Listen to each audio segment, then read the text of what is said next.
महिलरोपियम नामक एक दक्षिणी शहर के पास भगवान शिव का एक मंदिर था।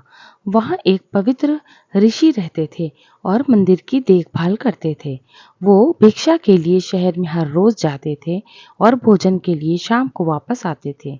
वो अपनी आवश्यकताओं से अधिक एकत्रित कर लेते थे और बाकी का बर्तन में डालकर गरीब मजदूरों में बांट देते थे, जो बदले में मंदिर की सफाई करते थे और सजावट का काम किया करते थे।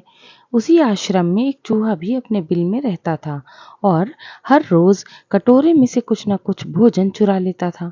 जब साधु को एहसास हुआ कि एक चूहा भोजन चोरी करता है, तो उन्होंने उसे रोकने के लिए सभी तरह की कोशिशें की।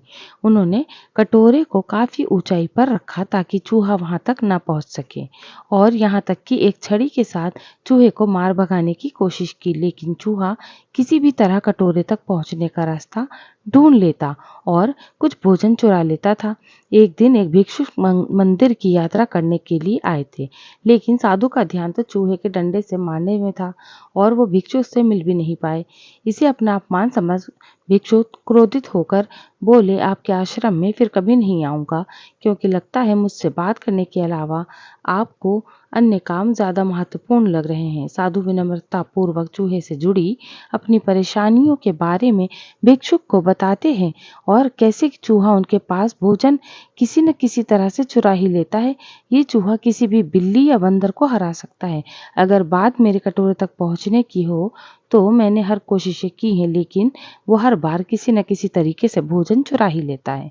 भिक्षुक ने साधु की परेशानियों को समझा और सलाह दी, चूहे में इतनी शक्ति, आत्मविश्वास और चंचलता के पीछे अवश्य कुछ न कुछ कारण होगा।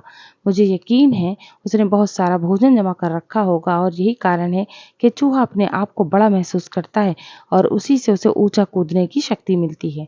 चूहा जानता है कि उसके पास कुछ खोने के लिए नहीं है, इसीलिए वो डरता नहीं है। इसी प्रकार साधु और भिक्षुक निष्कर्ष निकालते हैं कि अगर वो चूहे के बिल तक पहुंचने में सफल होते हैं तो वो चूहे के भोजन के भंडार तक पहुंचने में सक्षम हो जाएंगे।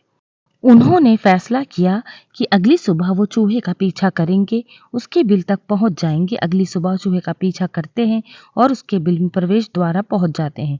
जब वो खुदाई शुरू करते हैं तो देखते हैं चूहे ने अनाज का एक विशाल भंडार बना रखा है।